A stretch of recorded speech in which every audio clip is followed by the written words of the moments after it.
Wood TV8, Mercantile Bank of Michigan, and Jacobs Financial are proud to support the class of 2020. Hi, I'm Rebecca Koratich, a graduate of Spring Lake High School. Thank you for celebrating this joyous event with the class of 2020. Our class has overcome many obstacles, most recently the coronavirus pandemic, to reach this pinnacle of our achievements to date. A few weeks ago, I received news that among the very bright graduates of Spring Lake's class of 2020, I ranked number 1 in my class, which seems ironic to me for a variety of reasons. The first being that I can neither spell nor pronounce the word valedictorian, and the second of which you will soon come to understand. And before you think I came up here to brag, I want to tell you a short story. My high school journey began in 8th grade when I decided to test into freshman English instead of 8th grade English for a greater challenge. The middle school principal decided that this could be allowed if I took an ACT or SAT test and scored highly on it. However, I decided that this is what I wanted to do a few weeks before the next trimester began, so I didn't have enough time to receive an official score. Fortunately, a tutoring company graciously agreed to give me a full practice test and grade it quickly enough that we could find out the results before the class began. So after a half day of exams, my beloved neighbor, Jim Bry, drove me to the testing site since both my parents had to work. After a bumpy car ride, I nervously entered the building and took the practice ACT test. I assume many people here know that an ACT test is scored out of 36 points and consists of multiple choice questions with answer choices A, B, C, or D. If you were to guess on every question, you should get about 25% and score around a 9 to 13 depending on how hard the test was. My family and I anxiously waited for the results to come back. I believe we received the score report in an email. The genius, now valedictorian, scored an 11. Upon further research, any score 11 or below is in the bottom 1%. 99% of people taking the ACT would have scored higher than me, now valedictorian.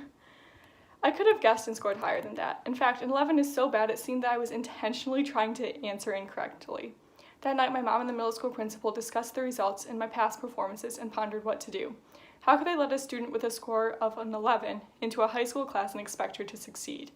It was a difficult decision because no one had expected me to do that badly. Maybe it was because I took exams earlier that day and my brain was fried, or maybe the bumpy car ride with my neighbor shook my brain around too much.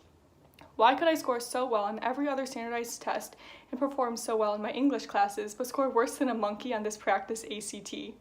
No one knew, but that's old news. Here I am, valedictorian. Basically, if I can do that, anyone can do anything, right? So why did I tell this story today? First, I learned to fight for myself. With the first score of an 11, everyone was shocked. It was very inconsistent with my past performances, and we weren't sure what to do. Something seemed wrong, and it turned out it was. Investigate further. Don't give up simply because of one setback. You get the idea. Second, and I think more importantly, this story shows how much it really took the whole community to help me get here today. I owe a huge thank you to many people. First, I want to thank my teachers and administrators for pushing me and giving me opportunities to learn. Second, I want to thank my classmates, friends, family, and neighbors, especially Jim Bry, for supporting me and my family.